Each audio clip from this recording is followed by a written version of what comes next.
നീ ധൈര്യമായിട്ട് ചെല്ല്. ചെന്ന് നിനക്ക് ഇഷ്ടപ്പെട്ട ഒരു നെക്ലസിങ് എടുത്തോണ്ട് പോര്. ബാക്കിയൊക്കെ നമുക്ക് പിന്നീട് നോക്കടാ. എടാ ചെല്ലാൻ. ശരി അമ്മേ.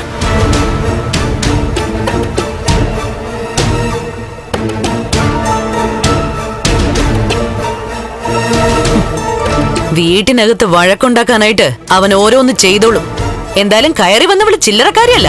കാമുകനെ അകത്ത് വിളിച്ച് കയറ്റിയാലും അവൾക്ക് കിട്ടുന്നതോ വിലപിടിപ്പുള്ള സമ്മാനങ്ങളും.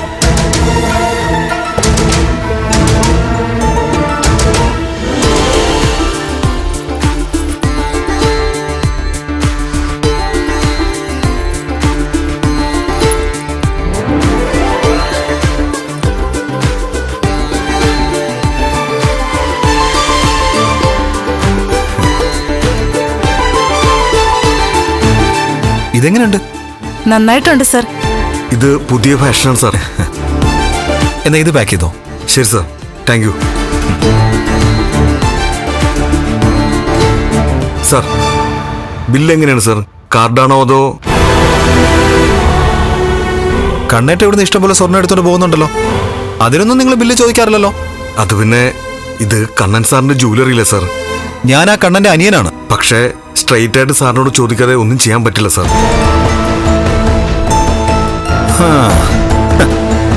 എന്നാ പിന്നെ ഞാൻ തന്നെ കണ്ണേട്ടനെ വിളിച്ചോളാം. താൻ പോയി പാക്ക് ചെല്. സാർ,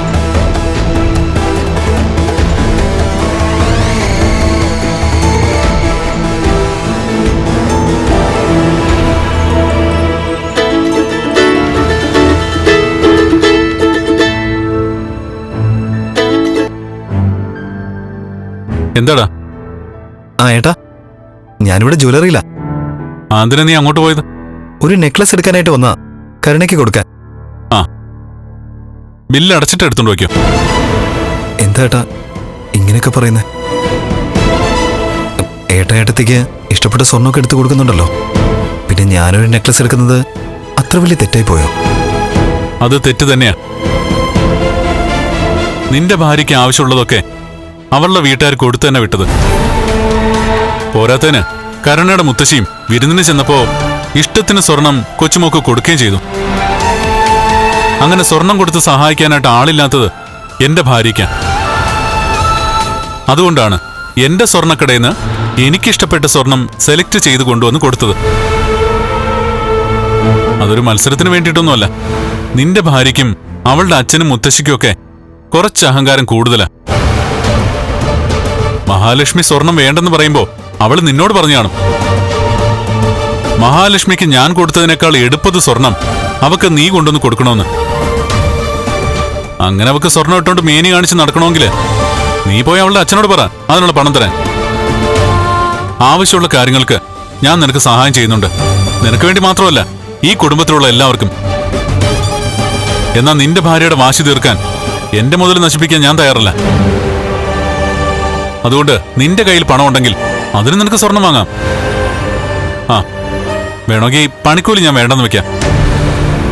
അല്ലാതെ നിന്റെ ഭാര്യയെ സന്തോഷിപ്പിക്കാൻ എന്റെ കടയിൽ സ്വർണം ഞാൻ തരില്ല. അതിനുവേണ്ടി എന്നെ വിളിക്കാൻ വേണ്ട.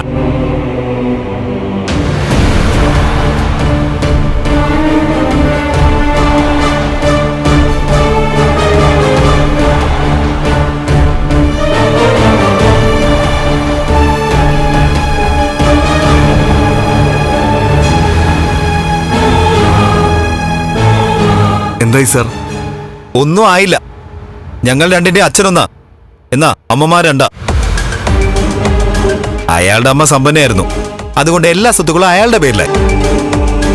അവിടെ പിന്നെ സ്വന്തം കൂടപ്പിറപ്പിനൊന്നും ഒരു വിലയില്ലല്ലോ. ഞാനീ പറഞ്ഞത് കൂടെ താൻ കണ്ണായിട്ട് വരുമ്പോ പറഞ്ഞു കൊടുക്ക. എന്നിട്ട് ഞങ്ങൾക്കിടയിലുള്ള അകലം കൂട്ട്. അയ്യോ, ഞാൻ അത്രക്കാരനല്ല സാർ. നീയൊക്കെ ഏത് തരക്കാരാണെന്ന് എനിക്ക് മനസ്സിലായടോ. അയാളുടെ വിശ്വസ്തരായ കുറച്ച് സ്റ്റാഫുകൾ വന്നിരിക്കുന്നു. ആരെ നിക്കണം? കഷ്ടം തന്നെ. ഇത് കണ്ണൻ സാറിന്റെ അനിയൻ തന്നെയാണോ? അല്ലെന്ന് പലതവണ തെളിയിച്ചിട്ടുള്ളതല്ലേ. കഷ്ടം.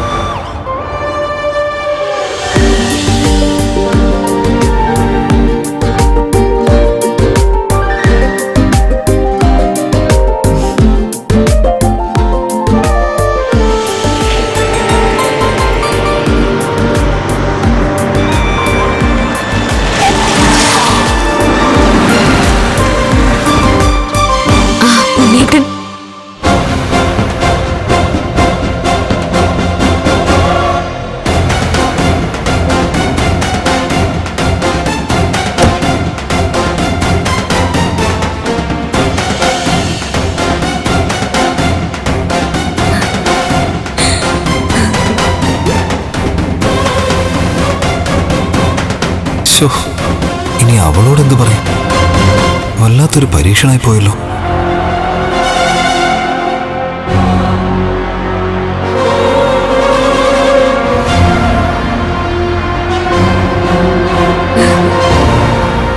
ഉണ്ണേട്ടാ, എന്തായി? കയ്യില് കവറൊന്നും ഇല്ലല്ലോ. ഓ ഓ, സ്വന്തം ജ്വല്ലറി ആണല്ലോ, അപ്പൊ കവറിന്റെ ആവശ്യമൊന്നും ഇല്ലല്ലോ. പോക്കറ്റിലാണോ നെക്ലേസ്? അത് പിന്നെ ചെറിയൊരു പ്രശ്നമുണ്ട് കരണേ. എന്തുപറ്റി? ഞങ്ങളുടെ എല്ലാ സ്ഥാപനങ്ങളുടെയും മേൽനോട്ടം വീട്ടിലെ മൂത്തയാളെന്ന നിലയിൽ കണ്ണേട്ടനാ. അതുകൊണ്ട് തന്നെ ജ്വല്ലറിയിലെ സ്റ്റാഫുകളാരും കണ്ണേട്ടൻ പറയാതെ ആർക്കും ഒന്നും കൊടുക്കില്ല, പണമില്ലാതെ. അയാൾ പണം കൊടുത്തിട്ടാണോ ലക്ഷ്മിക്ക് ഒരു നെക്ലേസ് കൊടുത്തത്? അയാൾക്കൊരു നിയമം, ഉണ്ണിയണ്ണ മറ്റൊരു നിയമം. അതിനെ ചോദ്യം ചെയ്യാൻ ഉണ്ണിയൻ ഉൾപ്പെടെ ഈ വീട്ടിലെ ആർക്കും സാധിക്കുന്നുമില്ല. അത് പിന്നെ ഇവിടെ ഒരു മത്സരം നടക്കുവാണല്ലോ. ആ മത്സരത്തിൽ ഞാൻ തോക്കണമെന്ന് കണ്ണേട്ടന് ആഗ്രഹം കാണും. അതുകൊണ്ട് ചിലപ്പം കണ്ണേട്ടൻ വിളിച്ചു പറഞ്ഞു കാണും, ഞാൻ വന്നാലും സ്വർണം കൊടുക്കരുതെന്ന്. ആ, അത് ഉറപ്പല്ലേ? അയാൾ അതൊക്കെ പറയും. അയാളുടെ പോരായ്മ ഇതിലൂടെയൊക്കെ തീർക്കാനാ അയാൾ നോക്കുന്നത്. എങ്കിലും എനിക്കിത് സഹിക്കാൻ പറ്റുന്നില്ല. ഞാൻ അമ്മയോടൊന്ന് സംസാരിക്കട്ടെ. ഉണ്ണിയേട്ടാ, അയാൾ പണം എടുത്താലും സ്വർണം എടുത്താലും അമ്മയോട് സംസാരിക്കേണ്ട കാര്യമില്ല. ഉണ്ണിയേട്ടന് പക്ഷേ ഒരുപാട് പേരുടെ അനുവാദം ചോദിക്കണം. എന്താ ഉണ്ണിയേട്ട ഇങ്ങനെ? മാറ്റങ്ങൾ വരുത്താം, പക്ഷെ ഇടുപിടിന്ന് പറ്റില്ല. അതിന് കുറച്ച് സാവകാശം വേണം.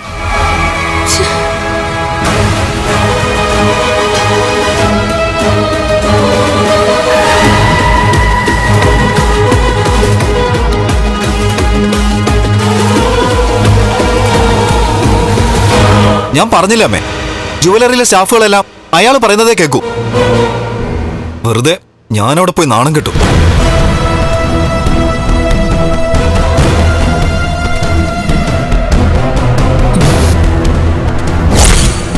അമ്മയ്ക്ക് മുകളിലാണോ ഈ വീട്ടിൽ കണ്ണേട്ടിന്റെ സ്ഥാനം? അത് പിന്നെ മോളെ, അധികാരം കൂടുതലും അവനല്ലേ കൊടുത്തിരിക്കുന്നത്.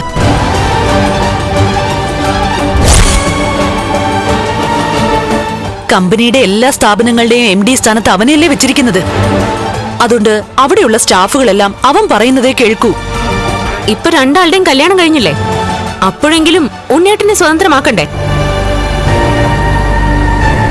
ഉണ്ണിയേട്ടനും അധികാരം കൊടുക്കണ്ടേ? എത്ര രൂപയാ ആ ലക്ഷ്മിക്ക് വേണ്ടി അയാൾ മുടിച്ചത്? സ്വർണത്തിന് ഇപ്പൊ തീ പിടിച്ച വിലയാ. അതൊന്നും നോക്കാതെയല്ലേ അയാൾ ജ്വല്ലറിയിലെ സ്വർണമൊക്കെ അവൾക്ക് കൊണ്ടേ കൊടുത്തത്. തൽക്കാലം ഇതൊന്നും വലിയ വഴക്കാക്കണ്ടേ എടുത്തേ. എന്റെ വീട്ടില് ഞാനും അവളെ എങ്ങനെയാ ജീവിച്ചെന്ന് മഞ്ജുവിന് അറിയാത്തതുകൊണ്ടാ ഇങ്ങനെയൊക്കെ പറയുന്നത്. അമ്മയും മഞ്ജുവും കണ്ടതാണല്ലോ കുറെ നേരമായിട്ട് ഞാൻ മുകളിലെ വരാന്തയിൽ നിൽക്കുന്നത്. എന്റെ ഭർത്താവ് എനിക്ക് സ്വർണ്ണ നെക്ലേസുമായിട്ട് വരുമെന്ന് കരുതിയിട്ട. എന്നിട്ടും ഉണ്ണിയേട്ടൻ വെറും കൈയോടെ വന്നപ്പോ ഉണ്ടല്ലോ, അതെനിക്ക് താങ്ങാൻ പറ്റിയില്ല. കാല് വയ്യാത്തൊരാളെ കെട്ടി എന്നുള്ള പോരായ്മ മാത്രമേ അവക്കിപ്പോ ഉള്ളൂ. അല്ലാതെ നോക്കിയല്ലേ എന്നേക്കാൾ നേട്ടം ഉണ്ടായത് അവക്കാ. എന്നെ നോക്കാനായിട്ട് ഈ വീട്ടിലോട്ട് പറഞ്ഞു വിട്ടതാ എന്റെ അച്ഛൻ അവളെ. അതെല്ലാ അർത്ഥത്തിലും വലിയ പരാജയമായി പോയി.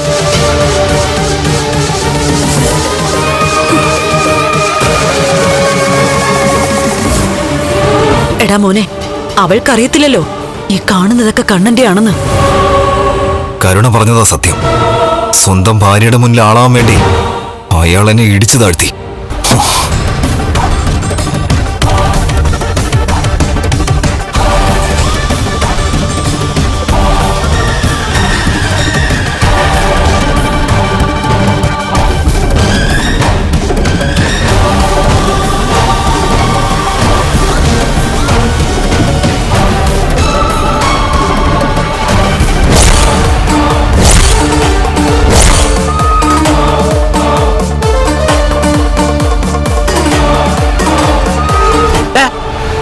എന്തൊക്കെയാടാ ഈ പറയുന്നത്? അവന് ഷെയറുണ്ട്, അവന് അവകാശമുണ്ട്. പിന്നെ എങ്ങനെയാടാ എഴുന്നേറ്റ് നടക്കാൻ കഴിയാത്തവൻ തന്നെ എല്ലാം നിയന്ത്രിക്കുന്നത്? അവൻ മൂത്തതായതുകൊണ്ട് അവന് കുറച്ച് കൂടുതൽ സ്വാതന്ത്ര്യം അവന്റെ അച്ഛൻ കൊടുത്തിട്ടുണ്ടെന്ന്.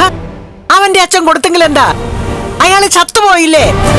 മൂത്ത മോന്റെ കൂടെ ഇളയ മോനും കൂടെ നിന്ന ചത്തുപോയവൻ കുഴിയിൽ എഴുന്നേറ്റ് വന്നവന്റെ കഴുത്തിന് കുത്തിപ്പിടിക്കുവോ? എനിക്കൊന്നും അറിയത്തില്ലമ്മേ. മൊത്തത്തിലൊരു പുകമയോ, ഒന്നും മനസ്സിലാവുന്നില്ല. കമലേശ്വരത്തെ മൂത്ത മകൻ വീൽ ചെയറിൽ ഇരുന്ന് നിരങ്ങുന്നത് കൊണ്ട് കമ്പനി കാര്യങ്ങളെല്ലാം നോക്കി നടത്തുന്നത് ഉണ്ണിമോനാണെന്നല്ലേ നമ്മൾ കരുതിയിരുന്നേ. എന്നിട്ടിപ്പോ അവനെ കാലണ വേണമെങ്കിൽ മറ്റവന്റെ അനുവാദത്തിന് കാത്തു നിൽക്കണോ? പറയടാ. ദേ വന്നു. എല്ലാം കേട്ട് ആസ്വദിച്ച് നിൽക്കുന്ന ഒരു അമ്മ. ഞങ്ങളുടെ കുഞ്ഞിന് നിന്റെ മോളെക്കാളും കമലേശ്വരത്ത് അധികാരം കുറവാണെന്നുണ്ടെങ്കിൽ മര്യാദക്ക് നീ നിന്റെ മോളേക്ക് തിരിച്ചു വിളിച്ചോ. അതെങ്ങനെ പറ്റും?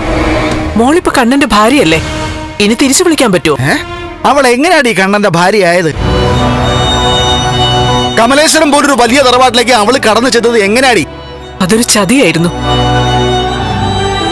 ഞാൻ 1000 വട്ടം നിങ്ങളോടൊക്കെ പറഞ്ഞതല്ലേ എന്റെ മോൾക്ക് ഈ ബന്ധം വേണ്ടെന്ന്. അന്ന് നിനക്കൊപ്പം നിന്റെ മോള് നിന്നോ? നിക്കത്തില്ല. അവളുടെ ഭർത്താവ് കഴിവ് കിട്ടവനാണെങ്കിലും ആ തറവാട്ടിലേക്ക് കടന്നുകൂടിയ തമ്പുരാട്ടിയെ പോലെ കഴിയാമെന്ന് അവള് കണക്ക് കൂട്ടി. നീയും ഒരിക്കലും കാണാത്തയും കേൾക്കാത്തയും കാര്യങ്ങൾ പറയരുത് കേട്ടോ. പറയുന്നില്ല. പക്ഷെ ഇവരിപ്പോ പറഞ്ഞത് നീ കേട്ടല്ലോ. എന്റെ കുഞ്ഞിന് പാദസേവ ചെയ്യാൻ നിന്റെ മോൾക്ക് പറ്റുന്നില്ലെങ്കിൽ അവളെ ഇങ്ങോട്ട് തിരിച്ചു വിളിക്കണമെന്നാ പറഞ്ഞേ. തിരിച്ചു വിളിച്ചാലും എന്റെ മകള് വരില്ല. കണ്ണൻ അവളെ വിടില്ല. അതുകൊണ്ട് തന്നെ ഞാൻ അങ്ങനെ ഒരു ആവശ്യം അവളോട് പറയില്ല. പറയില്ലല്ലേ? വിട്ടേക്ക്. ഇനിയിപ്പോ ഇവിടുന്ന് പുറത്തേക്ക് പോയാലും മരുമോന്റെയും മോളുടെയും തണൽ കിട്ടുമെന്ന് നമുക്കറിയാം. അതുകൊണ്ട് ഇനി ഇവള് നമ്മുടെ ആവശ്യം അംഗീകരിക്കത്തില്ല. ഇവൾ അംഗീകരിക്കണ്ട. പക്ഷെ രണ്ടിലൊന്ന് എനിക്കറിയണം. ഒരു വീടാകുമ്പോ അനിയനും ചേട്ടനും തുല്യ അവകാശമാ.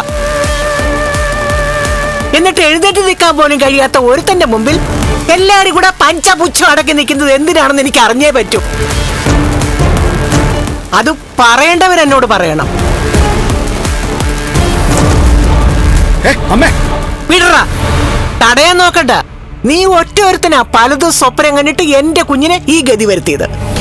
മൂത്തവളെ ജോലിക്കാരിയാക്കാൻ നോക്കിയിട്ട് ഇപ്പൊ എന്റെ കുഞ്ഞവളെ സേവിക്കേണ്ട അവസ്ഥയാ. സഹിക്കത്തില്ലടാ, എനിക്കത് സഹിക്കാൻ പറ്റത്തില്ല.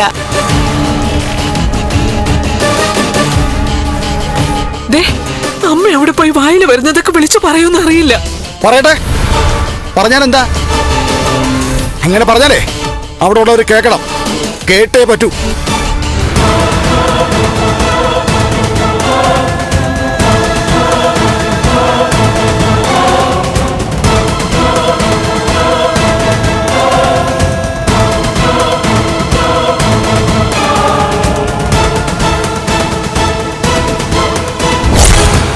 ഒരുത്തിന് സ്വന്തം ജുവലറി പോയിട്ട് എന്തും കൈയിട്ട് വരാം. ഉണ്ണിമ മോൾക്ക് ഇഷ്ടപ്പെട്ട ഒരു നെക്ലസ് എടുത്തപ്പോ കണ്ണം വേണ്ടെന്ന് പറയുന്നു, കടയിലുള്ളവരത് അനുസരിക്കുന്നു. എന്താ ദുർഗ ഇതൊക്കെ? അരയ്ക്ക് താഴ്പോട്ട് തളർന്നവനാണല്ലോ നോർത്തിട്ടാ അവന് മഹാലക്ഷ്മിയെ കൊടുത്തത്. അത് എന്റെ കുഞ്ഞിനെ കൂടി നോക്കൂന്ന് കരുതിയിട്ട്. എന്നിട്ടിപ്പോ എന്റെ കുഞ്ഞ് അവളെ നോക്കേണ്ട ഗതികേട്. അങ്ങനെയൊന്നും ഇല്ല മുത്തശ്ശി. അങ്ങനെയൊന്നും ഇല്ലേ? പിന്നെ എന്താണ് ഇവിടെ നടക്കുന്നതൊക്കെ? എന്ന് മാത്രമല്ല, ഈ നിൽക്കുന്നതേ ഉണ്ണിയുടെ സ്വന്തം അമ്മയാ. ആ അമ്മ ഇങ്ങനെ നല്ല ആരോഗ്യത്തോടെ നിൽക്കുമ്പോ ഉണ്ണിക്കല്ലേ കണ്ണനേക്കാളും കുറച്ചുകൂടെ മേൽക്കോയ്മ വരേണ്ടത്? അതല്ലേ ശരി? അമ്മേ, അത് പിന്നെ കണ്ണിന് വയ്യാത്തതല്ലേ? വയ്യാത്തവൻ ആ ബോധത്തോടെ ഒരു പൊടിക്ക് ഒതുങ്ങി ജീവിക്കണം ദുർഗെ. അവൾക്കൊരു നെക്ലസ് കിട്ടിയപ്പോ എന്റെ കുഞ്ഞിനും കൂടി അത് വേണമെന്ന് തോന്നി. അതെ, ഞങ്ങളുടെ വീട്ടിൽ വെച്ച് മോൾക്ക് വിലപിടിപ്പുള്ള സമ്മാനങ്ങളൊക്കെ ഞാനും പ്രതാപനും കൂടെ വാങ്ങിക്കൊടുക്കുമ്പോ മറ്റവള് ദൂരെ മാറി നിന്ന് കൊതിവിട്ടിട്ടേ ഉള്ളൂ. ഒന്നും അവൾക്ക് വാങ്ങിക്കൊടുത്തിട്ടില്ല. ആ സ്ഥാനത്താ ഇപ്പൊ ഇവിടെ ഇങ്ങനെയൊക്കെ സംഭവിച്ചിരിക്കുന്നത്.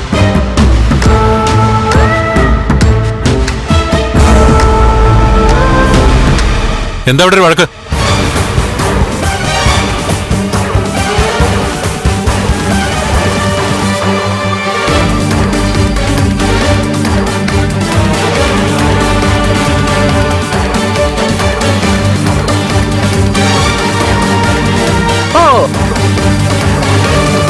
തമ്പ്രാനും തമ്പ്രാട്ടി അകത്തുണ്ടായിരുന്നോ? ഉണ്ടായിരുന്നു. ഞങ്ങൾ എന്റെ അമ്മാവന്റെ വീട് വരെ പോകാനൊന്ന് റെഡിയാവുമായിരുന്നു. എന്താ അണ്ണാ ഇത്? എന്റെ കുഞ്ഞിന് നെക്ലസ് വാങ്ങിക്കൊടുത്തപ്പോ നീ എന്തിനാ അതിനെ എതിർത്തത്? കരുണയ്ക്ക് സ്വർണം വാങ്ങിക്കൊടുക്കാൻ ഒരുപാട് പേരുണ്ടെന്ന് എനിക്ക് മനസ്സിലായി. എന്നാൽ മഹാലക്ഷ്മിക്ക് അതുപോലെ വില കൂടിയ സമ്മാനങ്ങൾ കൊണ്ട് കൊടുക്കാൻ ഞാൻ മാത്രമേ ഉള്ളൂ. ഇവളെ പോലുള്ള ഒരുത്തിക്ക് നീ വില പിടിപ്പുള്ള സമ്മാനങ്ങൾ വാങ്ങിക്കൊടുക്കുന്നത് എന്റെ തെറ്റാ. അതൊക്കെ പോട്ടെ, നിന്റെ ഭാര്യയല്ലേ. പക്ഷേ അതിന് അനിയത്തെ മാറ്റി നിർത്തുന്നത് എന്തിനാ?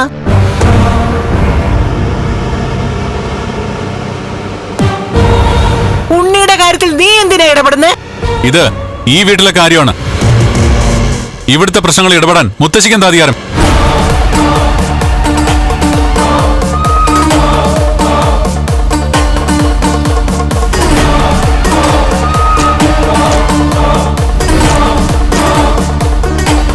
ഓ, ഇപ്പൊ അങ്ങനെയായോ?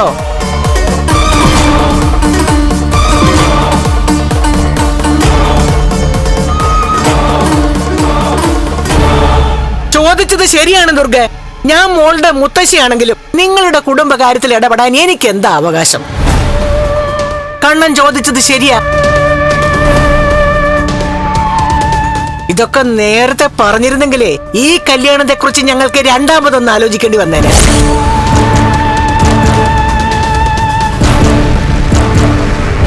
ഇപ്പോഴും വൈകിട്ടൊന്നുമില്ല. മോൾക്ക് ഈ വീട്ടിനകത്ത് വലിയ ശ്വാസം മുട്ടലാണെങ്കിലേ ഞങ്ങള് ഞങ്ങളുടെ കൊച്ചിനെ കൂട്ടിക്കൊണ്ടങ്ങ് പോകും.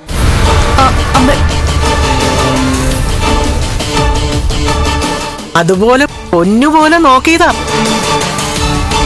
ജനിച്ചപ്പോ തൊട്ട് താഴെ വെച്ചിട്ടില്ല. അതിന്റെ ദണ്ണം ഉണ്ടേ. ഉണ്ണി, നീ നിന്റെ രീതിയിൽ മുന്നോട്ട് പോയാ മതി. ഒരു വീട്ടിൽ ഒരാൾ മാത്രം വലിയേട്ടനാകണ്ട. ഞാൻ പറഞ്ഞത് ഓർമ്മയുണ്ടല്ലോ. അമ്മ ജീവിച്ചിരിക്കുമ്പോ തറവാട് അമ്മ ഭരിച്ചാ മതി.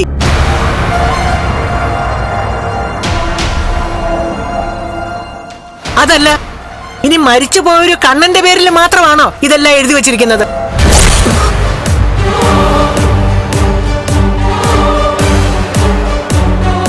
അങ്ങനെയൊന്നുമില്ല മുത്തശ്ശി. ഇവിടെ എല്ലാവർക്കും എല്ലാ അധികാരവും ഉണ്ട്. ആഹാ, എന്നാൽ ഇതുപോലുള്ള തരം താഴ്ന്ന പണി കണ്ണൻ കാണിക്കരുത്. സ്വന്തം ഭാര്യയെ സന്തോഷിപ്പിച്ചിട്ട് അവളുടെ അനിയത്തെ കരയിക്കാൻ ശ്രമിക്കരുത്. അത്രേ എനിക്ക് പറയാനുള്ളൂ.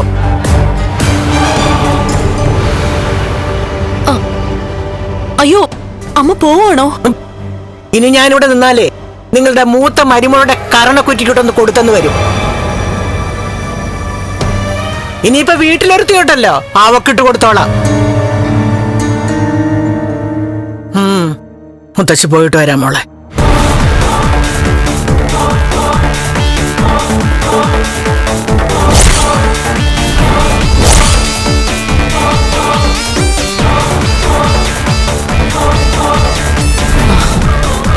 മോനെ,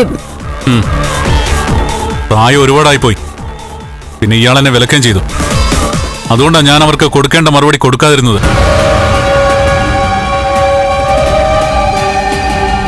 നമ്മുടെ സ്ഥാപനങ്ങളും ഈ വീടുമൊക്കെ എന്റെ പേരിലാണെന്ന് കരുണയ്ക്കും കരുണയുടെ അച്ഛനും അമ്മയ്ക്കും മുത്തശ്ശിക്കും ഒന്നും അറിഞ്ഞൂടല്ലടാ.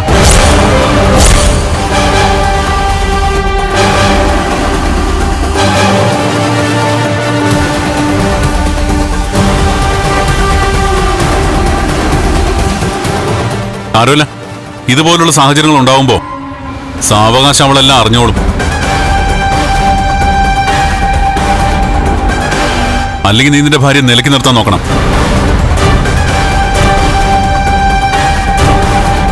ഇന്നലെ വരെ സ്വന്തം വീടിനകത്ത് തളയ്ക്കപ്പെട്ടവളാ മഹാലക്ഷ്മി.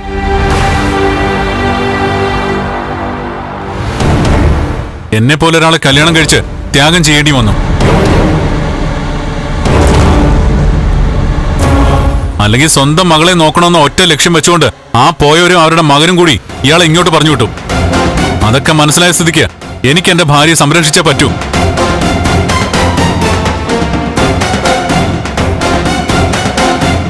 ഇയാളെ ആരെങ്കിലും കൊച്ചാക്കാൻ നോക്കിയാൽ അവർക്ക് അതുപോലെ തന്നെ തക്കതായ മറുപടി കൊടുത്തിരിക്കും.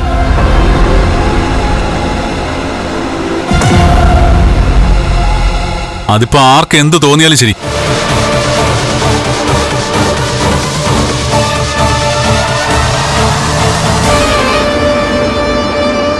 ഫ്ലവേഴ്സ് സ്മാർട്ട് ഷോ ശനി ഞായർ ദിവസങ്ങളിൽ രാത്രി 9:30 ഫ്ലവേഴ്സിൽ.